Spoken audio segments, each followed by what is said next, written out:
Thank you for joining us at the Residence. We're here to teach you today about how to build a charcuterie board. We have some fun different things in your kit for you to play with. So I'm here to show you how to play with it and how to pull it all together so that you have this beautiful, entertaining centerpiece for your next function. So we're gonna start with just doing quick pickled vegetables. The reason we're gonna start with this is because this is the only thing that has to be cooked and the only thing that's gonna sit for a few minutes and come together. The rest of it is kind of already here, ready for us, and we just need to fold it and manipulate it to fit on our board. Let's review what's in the kit. You have some dried apricots. You have some local honey. You have some black cherry jam or spread, if you will. You have some prosciutto right here. You have soppressata right here. This is a nice cured Italian meat. We'll talk about each ingredient as we go. You also have some shaved fennel, shaved onions, guava paste, a pickling liquid, which we're just about to make. You have some camembert cheese, and you have some Manchego cheese. You also have some what we call aged Gouda. And your hunk isn't quite this big, but this is where it started. So those are all the components in your kit that we're going to put together, and we're going to talk about why we picked those specific ingredients and how you can use this as a guide to build future boards from. First, we're going to do the pickling liquid. I'm turning on my burner right now, and I have 2 cups of apple cider vinegar. I'm going to add that to the pan. And then I'm going to add 1 cup of water. So this will be 2 parts vinegar, 1 part water. However, we've provided it all done for you. So there's my pickling liquid. Bring it up to a boil. I'm going to add the pickling seasoning, which is also inside of your liquid. And this is really easy. This comes up to a boil. We cover our vegetables with it. We let them sit, come to room temperature, and that's pickled vegetable. That will last in your refrigerator for an extended period of time. Pretty much as long as you want to keep it around, it's going to last in your refrigerator as long as you keep it refrigerated. So those were already pre-mixed pickling spices. I'm going to add a little bit of mustard seed to it. Actually, just up there. And then I have salt. When I do my pickling liquid, I obviously want salt in it, but I also want to salt my onions and fennel. And that just helps to break it down much faster. So I'm going to start with a little bit of salt on them. And I'm going to salt the fennel. And then I'm going to add the rest of the salt to my pickling brine. Now that it's fully boiled, I can either add my onions to the pickling liquid, or I could put the pickling liquid over my onions. Take my fennel, add the pickling liquid. Let it sit. That's it. Same with the onions. Now I'm just going to add my pickling liquid. Let them sit. By the time I'm done this board, this is all going to be pickled and ready to go. You can pickle it as long as you want. You can keep it in the brine. It's just going to break down a little bit more. So you don't really have to do anything other than just leave it. So there we are. We're brining.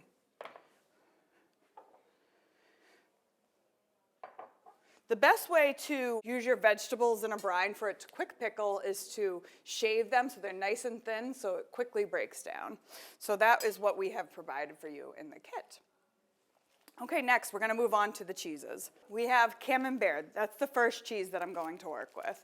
The camembert is it's a French, buttery, creamy cow's milk cheese. Any type of cheese can be made from any type of milk.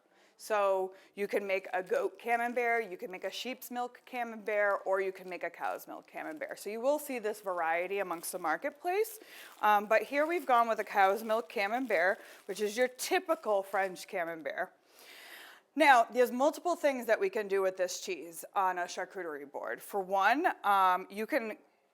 the rind is completely edible. This is an edible rind, but you could cut off the top and you could scoop from it. You could cut it in wedges. You can bake it for a few minutes and put a chutney or a jam on top with nuts. There's like the possibilities are endless here with our camembert. I'm just going to show you a couple different ways to serve it. So you can take off the top, and you can see all that creamy goodness. It's almost like, smells like butter. So you could just do something like that. I like using the whole shape of it because we already have a perfect circle. Or we could cut it into wedges and place these all over the board. So we're going to do that. Now, I picked camembert, like I said, because it's a very easy eating cheese. It's creamy and rich, and everybody really enjoys it. This black cherry spread is meant to pair with that. And the reason, this is a nice creamy cheese, and I'm going to pair it with something a little bit more chunky. And also, where it's butter, I'm going to cut it with a little bit more acid. So I'm going to do this black cherry spread because it has a little bit of acidic flavor to it. So I'm going to put that right on the board here because it's not runny. I would never put anything on the board that could run, okay? So we would always put that in one of these little bowls, which is why I have them here. And I like to spread those out and play with different shapes and sizes to keep it interesting, to keep your eyes looking at different things. So we have all different shapes to keep your eyes looking at different things. Keep you moving throughout the board. It's ideal if you put the pairing that you're serving it with next to each other. So now we know we're going to eat the camembert with our black cherry jam, okay? We can see that those are paired together.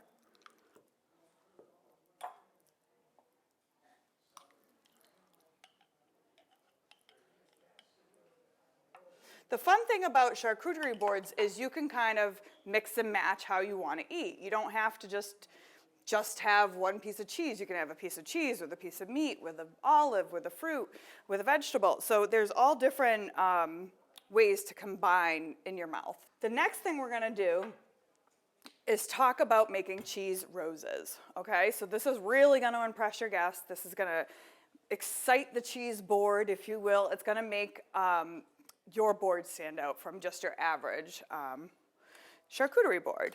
So we're going to take a peeler and we're going to take the provolone cheese and I'm just going to peel pieces off of it, just long pieces.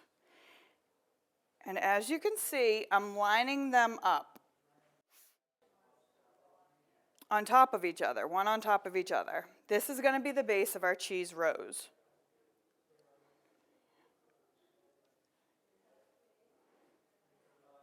So all I'm doing is stacking and layering.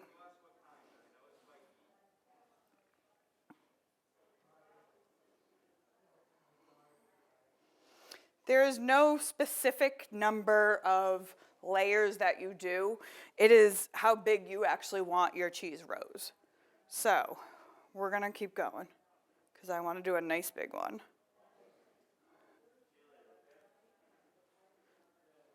Okay.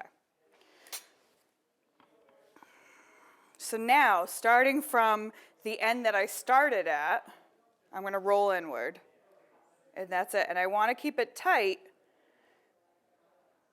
so that it stays together.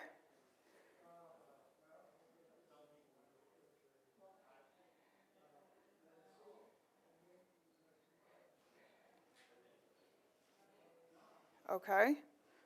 And there's our cheese rose. Okay, so we're going to put that down now. The final cheese that we're going to work with is our Manchego. So Manchego is literally my favorite cheese because it's got a nutty, sweet, creamy flavor to it. So it pairs very well with nuts. It also pairs well with fruit preserves. It pairs well with wine. Really good with nice white wine like a Sauvignon Blanc, or it might go really well with a Pinot Noir. That's what I would prefer to drink it with. Or, because we're in the region of Spain, this is a Spanish cheese, a Rioja or a Tempranillo might be a really good choice too. Okay, so this cheese, this is an edible rind. It is rubbed with paprika, actually, and that's why so it's completely edible. One thing people typically don't realize about cheeses is that most of the rinds are edible, and it's actually where the flavor is concentrated in the cheese. So when you eat cheese rind, you should be able to pick up the flavors of which type of animal it came from, and you should be able to taste different pastoral differences. And what I mean by that is things that the animal might have been eating while they were producing this milk. So that stuff comes through in the rind, which is kind of amazing. So this one we're just going to cut up in squares. And if you'll notice, I have round, rectangle, and now I'm going with squares. So we're trying to keep the shapes changing. So, and like I said, that's all for visual. We eat with our eyes, right? So I'm trying to change up the visuals on the board. Okay. Okay.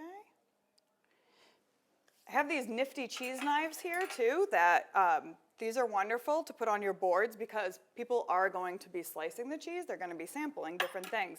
And they shouldn't have to pick up the whole hunk. They should be able to sample little portions of it. Okay, so now we have our pickles done. We're going to leave those still sitting. But as you can see, in our pickling liquid, the essence of the vegetables is starting to immerse in the liquid. So that's how we know it's actually pickling, because it's picking up the colors and it's breaking down. Next, I'm going to add our guava paste to this board, because now I'm looking for some color and flavor to go with my Manchego and to go with my provolone. This guava paste is actually really thick. Guava is something that grows in the Caribbean or South America. And it's a very sweet fruit, but they reduce it and make this jelly out of it that you can purchase at a lot of specialty food stores. So I'm going to take some wedges of this. Now, a little of this goes a very long way. You do not need a big scoop of this on your piece of cheese. You only need a little bit. So we've provided you with 3 ounces. Now I'm going to cut, that's about a wedge like this. So since we're making a bigger board here, I'm going to use a little bit more on it. But let's see, let's go like that.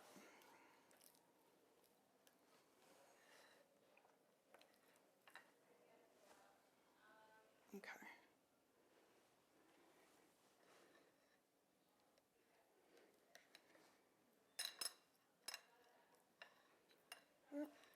Struggling.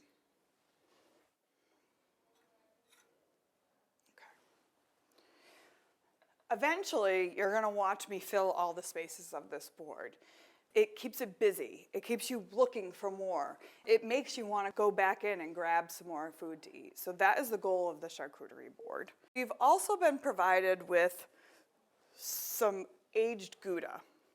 This cheese, because it's so aged and it has taken to some crystallization inside of the cheese, it almost has the feel of a Parmesan. So it's a little bit more hard than the other cheeses that we have, or a little bit softer. So we like to, on our charcuterie board, we want to have different textures on the board also. So like I said, we want a chunky jam to go with our smooth cheeses. Well, here we have a smoother, harder cheese, so that way we can also put like something smooth on top of that. So this would pair really well with the honey that I've also provided. So I'm going to cut off a hunk of this. And you literally can see the liquid inside of it still. So this is like a really aged cheese that's encapsulated, still the liquid. So this we're gonna break up into like rough chunks and kind of place it all over. Because it's so crumbly, we don't need it to be uniform. Also, what I like about this is it has a different color than the other cheeses and a much different flavor. This has a lot more saltiness to it, and it's a little bit more pungent than the other cheeses on the board. So when we add the honey to it, it actually softens the bite, if you will.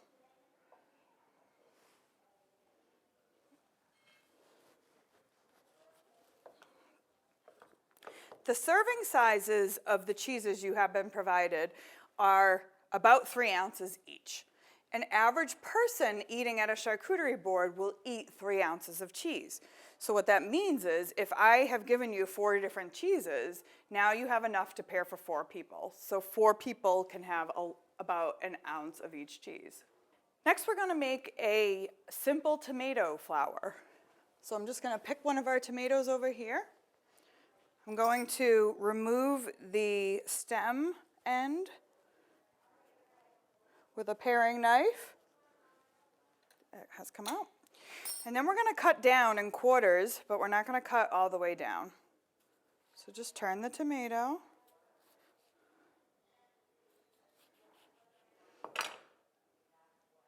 And it gives us this beautiful little tomato flour, but also something somebody can just break off and put on their bread with a piece of cheese. I'm going to just garnish it with a little bit of olives on top. Oops. And now we have this cute little tomato flour, which added some nice color and a centerpiece to our board. Okay, next up is making some meat roses. So we got cheese roses, fruit roses, and now we're going to go with some meat roses. So this is our soppressata, okay? This is an Italian cured salami. It has peppercorns in it, and as you can see, it's a little bit fattier than your average salami. This is a favorite in Italy. I was just there last year, and or before COVID, and I was able to eat quite a bit of this. So you'll see it hanging up everywhere. So we're going to start by just folding our piece in half. Then I'm going to take one side and fold it in, and while holding tightly, continue to fold inwards, just making a little rosette, if you will. Okay? Now, I'm going to hold on to that tight, and in my other hand, I'm going to fold another piece. And I'm looking for the round part up, and starting at the ending point, I'm going to continue to wrap and press. Okay? And these are our petals. We're going to continue going like that. Round side up. Now, it will start puffing up in the middle. That's okay. Push it down and keep moving. Keep holding tight. Take the next piece, fold in half, and wrap again. Okay. And we can keep going with this until we have the size rose that we want.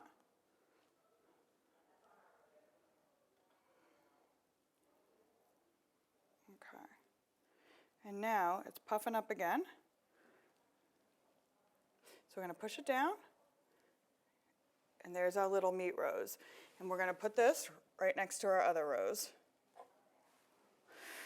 And another good way to layer and fold meats, so you don't have to make these fancy roses, but they are fun and cool and very pretty. Another way is to just simply fold them like you would. So we'd fold into quarters like this. So in half, and then in half. And now I'm going to make like a pinwheel with it, which is another beautiful way to showcase your deli meat. So I'm just going to keep going in a circle.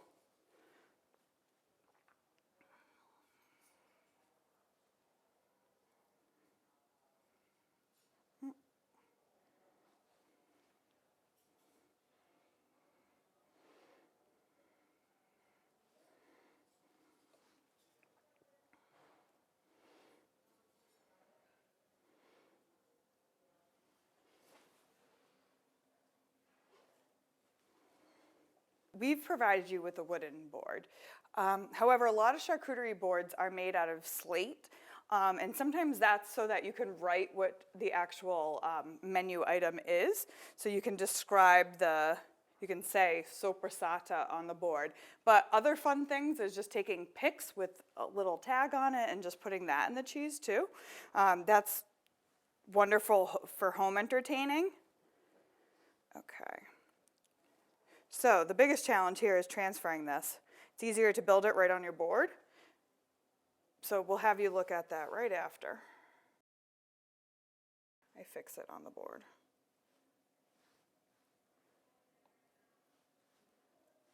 Okay.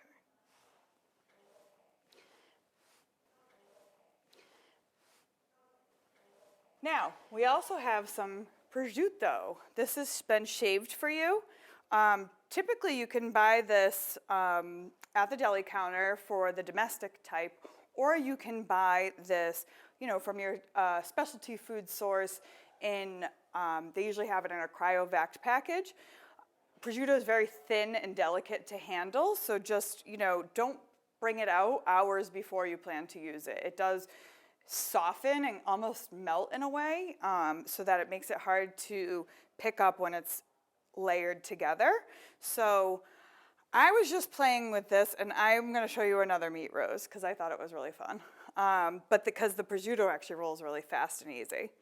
So it folds right in half perfectly.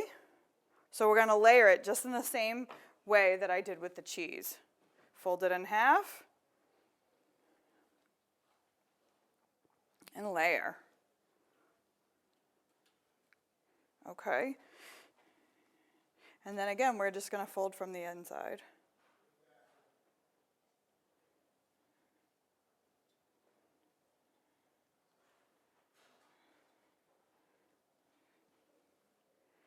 And then you got to push them down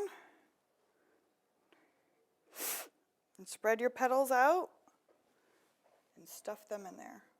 And these present nicely on the side too, so you can see from the front. So now we're almost full on the board. We have our meats and cheeses, everything's laid out. And what we're going to do next is now fill in the gaps, okay? This is where it kind of gets fun and playful. So it's really just about what you want to do. Now, I have this beautiful fennel, these fennel herbs, the fronds, actually. This is called fennel fronds. We use them like we would dill. We use it in pickling liquids. We make salads out of it. We use it in salad dressings. We use it as an herb for many different things. So it has this very light anise flavor to it, but it's also just really pretty. It decorates really well. So we can just kind of throw this around the board. And there's really no rhyme or reason to this. It's kind of wherever you think it might look pretty. I'm going to put some in there. And fill that over here. But it adds color, but it's also something that's on the board. So we're still working in the same flavor wheelhouse because we have fennel going into the board. And then I'm going to take my pickled fennel and add that to the board.